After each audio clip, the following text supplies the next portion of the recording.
प्यारे विद्यार्थियों, अगर आप 11th में आ चुके हो दोस्तों तो यह वीडियो आपके लिए बहुत बहुत बहुत खास होने वाली है। सबसे पहली बात, जब बच्चा 11th में आ जाता है बच्चा, तो उसके अंदर बहुत कंफ्यूजन होती है कि मैं किस सब्जेक्ट से पढ़ाई करूं कि मैं जिंदगी में सफल हो जाऊं और फ्यूचर में बहुत बड़ा आदमी बनूं, या फिर मुझे गवर्नमेंट जॉब मिले, या उसका जो ड्रीम होता है उसको वह कैसे अचीव करे। दोस्तों आज मैं आपको एकदम से प्रमाणित कर दूंगा कि कौन सा सब्जेक्ट आपके लिए बेस्ट है दोस्तों, और सक्सेस के 3 नियम मैं बताऊंगा कि आप अपनी जिंदगी में कैसे सफल हो सकते हो।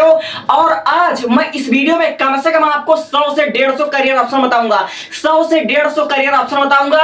अगर आप 11th में साइंस लेते हो और साइंस में बायोलॉजी लेते हो तब क्या होगा, और बायोलॉजी में मैं कम से कम आपको 30 करियर ऑप्शन बताऊंगा, 40 करियर ऑप्शन बताऊंगा, और जिसकी फ्यूचर में डिमांड रहेगी। और बहुत से बच्चों को ये सब करियर के बारे में पता नहीं होता है। बायोलॉजी मतलब डॉक्टर डॉक्टर डॉक्टर डॉक्टर से तो यार देश समझ लीजिए कि अब क्या बताऊं, डॉक्टर के नाते ना बवाल हो रहा है।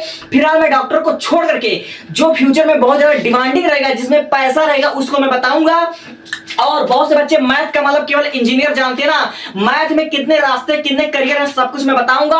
आप चाहे बायोलॉजी लेना, चाहे मैथ लेना, चाहे कॉमर्स लेना, चाहे आर्ट लेना, सबके बारे में मैं बताऊंगा। और सबसे बेस्ट कौन है, किसमें सरकारी नौकरी जल्दी लगती है। और फिलहाल जो मैं सक्सेस होने का 3 तरीका बताऊंगा दोस्तों, उस पर काम कर लेना। यानी एक वीडियो में मैं इतना सारा आपको कंटेंट दूंगा और आप जाकर छांट लीजिएगा यूट्यूब पर। इतने छोटे से वीडियो में आपको इतना बड़ा कंटेंट नहीं मिलेगा। तो मैं बस इतना चाहूंगा कि आप मेरे पर भरोसा कीजिए। अगर आप मेरे पर भरोसा कर सकते हो, केवल 10-15 मिनट मुझे सुन सकते हो, तो आज मैं आपको एकदम प्रूफ के साथ सारे के सारे आपके माइंड को क्लियर कर दूंगा। क्या आपके लिए सही है, क्या आपके लिए गलत है, किस रास्ते में आपको कितना पैसा लगेगा, कब तक आप सफल हो जाओगे, ठीक है, सब कुछ मैं बताऊंगा।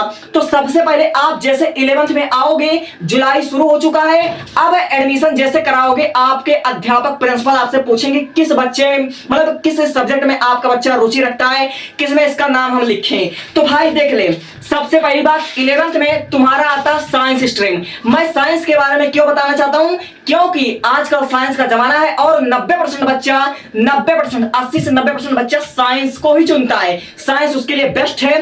तो साइंस में आपके टोटल 2 रास्ते हैं, एक है पीसीबी, फिजिक्स केमिस्ट्री और बायोलॉजी। और बहुत से बच्चों को फिजिक्स केमिस्ट्री बायोलॉजी में कितने करियर ऑप्शन है इसके बारे में पता नहीं होता है। बच्चों को लगता है कि बायोलॉजी मतलब नीट, और नीट मतलब doctor, B pharma D pharma, इसके बाद कुछ है ही नहीं। अरे दोस्त, इतने सारे करियर ऑप्शन के बारे में बताऊं, फ्यूचर में लाखों रुपए का जॉब देगा आपको। इतने सारे करियर ऑप्शन के बारे में आपको पता नहीं है, मैं ढूंढ ढूंढ लेकर आया हूं। और जो फ्यूचर में जिसकी डिमांड रही है, जैसे मैं बात करूं जेनेटिक इंजीनियरिंग, जेनेटिक इंजीनियरिंग के बारे में आपको पता है, नहीं पता है, फ्यूचर में इसकी डिमांड रहेगी, आपको नहीं पता है, मैं बताऊंगा। और देखो दोस्तों, ये आपका food technology, forensic scientist, biotechnology, research, hotel management, hospital management, ये सब के बारे में आपको बताऊंगा, ठीक है। और राज्य एवं केंद्र सरकार के स्वास्थ्य विभाग में आप कैसे अपनी तरक्की करोगे ये बताऊंगा, ठीक है। और तब मैं शुरुआत करना चाहूंगा बायोलॉजी से। सबसे पहली बात, आपने साइंस चुना, ठीक है। अब साइंस में अगर आप पीसीबी चुनते हो, कहने का मतलब आप बायोलॉजी लेते हो, तो जैसे आप बायोलॉजी लोगे, बायोलॉजी में सबसे बड़ा जो करियर ऑप्शन होगा वह आपका होगा नीट।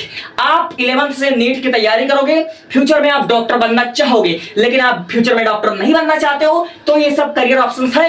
लेकिन मैं थोड़ा डॉक्टर के बारे में बताऊंगा। सबसे पहले आप 11th से नीट लेकर मेडिकल लाइन में जाने की तैयारी करोगे, तो 11th 12th आप नीट की तैयारी करोगे। अब नीट से मैं क्या बन सकता हूं, नीट से सबसे पहले आप एमबीबीएस डॉक्टर बन सकते हो। और एमबीबीएस डॉक्टर कब बनोगे, जब 720 नंबर के नीट में आपका 620, 625, 650 होगा, यानी अच्छे नंबर से लाओगे, अच्छा रैंक लेकर आओगे, तो आपको एमबीबीएस मिलेगा। एमबीबीएस डॉक्टर बनने के लिए अच्छा रैंक लाना पड़ता है, जो सारा बच्चा नहीं ला पाता। 20 लाख 25 लाख बच्चे मतलब फॉर्म भरते हैं नीट का, और सिलेक्शन केवल 1.5 लाख बच्चों का होता है। समझे मेरी बातें।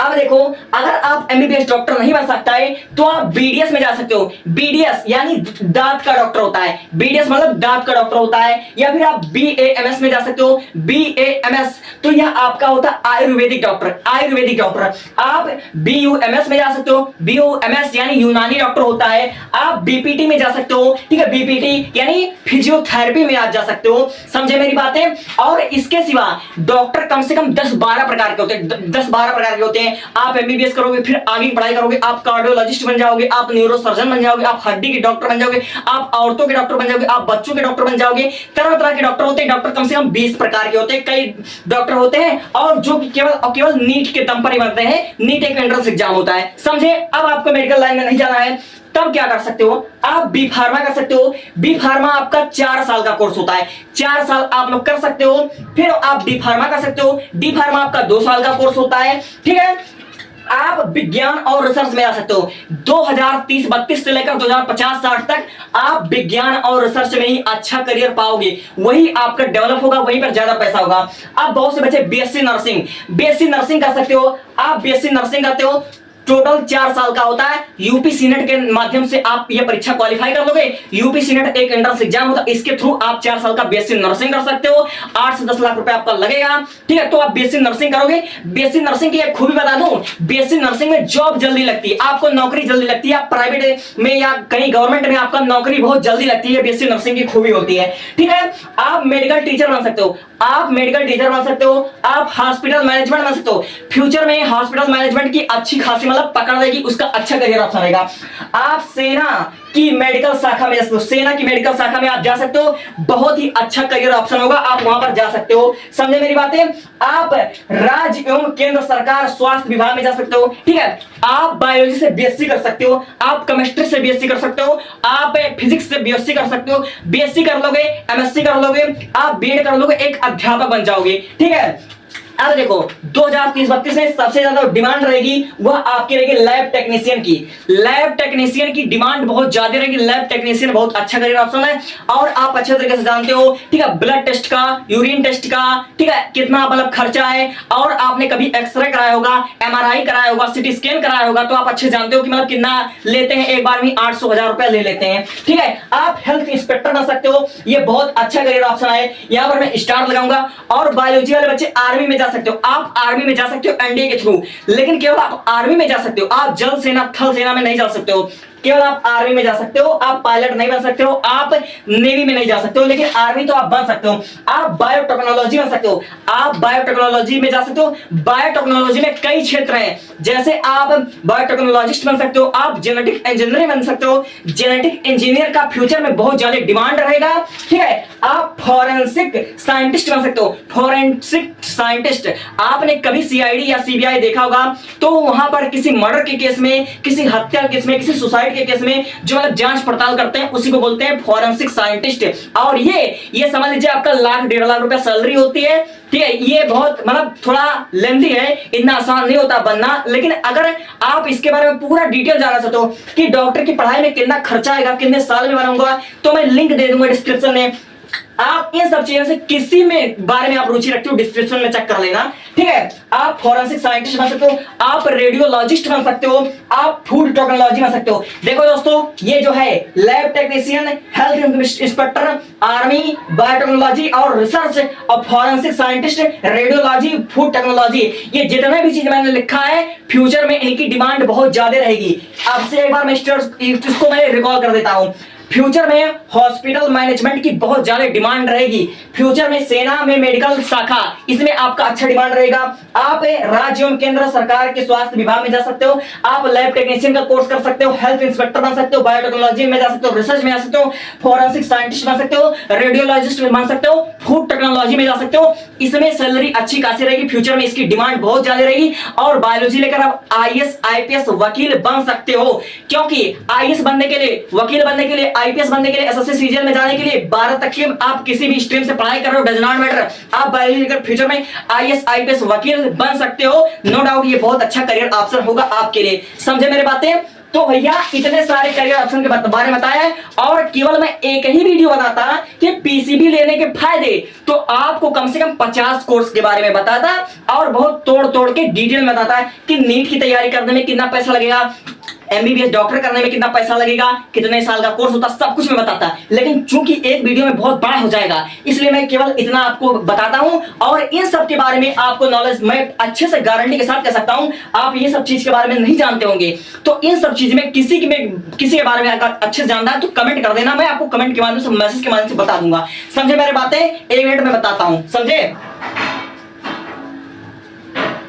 अब देखिए, अब मैं बात करता हूं मैथ लेने के फायदे। अगर आप मैथ में इंटरेस्टिंग है, मैथ आपको अच्छा समझ में आता है, आप मैथ में टॉपर रह चुके हैं, या फिर आपका मैथ में इंटरेस्ट है लेकिन अभी तक आपका मैथ कमजोर था, तो आप फ्यूचर में अच्छा मैथ में स्कोर कर सकते हो। तब बताता हूं, अगर आपने पीसीएम लिखा, मैंने पीसीएम लिया आपने, फिजिक्स केमिस्ट्री मैथमेटिक्स, इसका मतलब बताओ फिजिक्स केमिस्ट्री बायोलॉजी, तो जैसे ही आप मतलब मैथमेटिक्स लोगे, आप क्या करोगे, जे की तैयारी करोगे, जे मेन की तैयारी करोगे, फिर जे एडवांस की तैयारी करोगे। अगर केवल जे मेन की तैयारी करोगे तो आपको एनआईटी कॉलेज मिलेगा, और एनआईटी कॉलेज से आप बीटेक करोगे तो आप इंजीनियर बनोगे। जे मेन जे एडवांस का मतलब होता है इंजीनियर, और इंजीनियर की डिग्री होती है बीटेक, और ये 4 साल की डिग्री होती है। और मैं बता दूं, इंजीनियर एक प्रकार का नहीं, तो इंजीनियर कम से कम 20 प्रकार का होता है, कम से कम 20 से ज्यादा प्रकार के इंजीनियर होते हैं। जैसे मैं बात कर लूं, आपने सुना होगा कि पेट्रोलियम इंजीनियर होता है, आपने सुना होगा सॉफ्टवेयर इंजीनियर, ठीक है, आपने तरह तरह के इंजीनियर के बारे में सुना,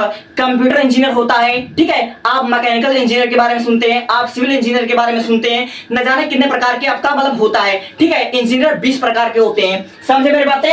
आप क्या करोगे, आपको इंजीनियर नहीं बनना है तो आप रेलवे में जा सकते हो। आप रेलवे में एनटीपीसी एक परीक्षा होता है, एनटीपीसी, इसके थ्रू आप रेलवे में जा सकते हो। और रेलवे में कम से कम 50 भर्तियां होती है, केवल ग्रुप सी ग्रुप डी नहीं होता है, ये जो मैंने लिखा है ग्रुप डी नहीं होता है। रेलवे में कई सारे अधिकारी होते हैं, आप अच्छे से जानते हो। और रेलवे के बारे में एक बार डिटेल वीडियो, एक अच्छे से डिटेल वीडियो मैं अगली बार में बताऊंगा, ठीक है। रेलवे बहुत ही ट्रेंडिंग में रहा है, ठीक है। तो आप मैथ लेकर इंजीनियर बन सकते हो। और मैंने बोला इंजीनियर एक प्रकार का नहीं, तो इंजीनियर कई कई कई कई प्रकार का होता है। एआई इंजीनियर होता है, फ्यूचर में रोबोटिक इंजीनियर की डिमांड सबसे ज्यादा रहेगी, ठीक है। तो आप रेलवे में जा सकते हो। आप एनडीए के थ्रू जैसे 12 में मैथ लोगे, आपकी हाइट अच्छी है, आपका स्वास्थ्य अच्छा है, आपका आंख अच्छा है, आपका बॉडी पार्ट अच्छा है, ठीक है, आपके बॉडी पार्ट अच्छे हैं, कभी आपका हाथ पैर कुछ भी टूटा नहीं है, यानी आप मेंटली और फिजिकल रूप से एकदम से स्वस्थ हैं, तो आप एनडीए के थ्रू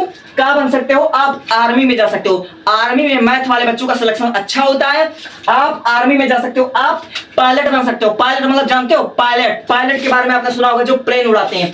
आप नेवी में जा सकते हो। नेवी जल सेना, जो समुद्रों में जहाज चलाते हैं, उनके बारे में आपने सुना होगा।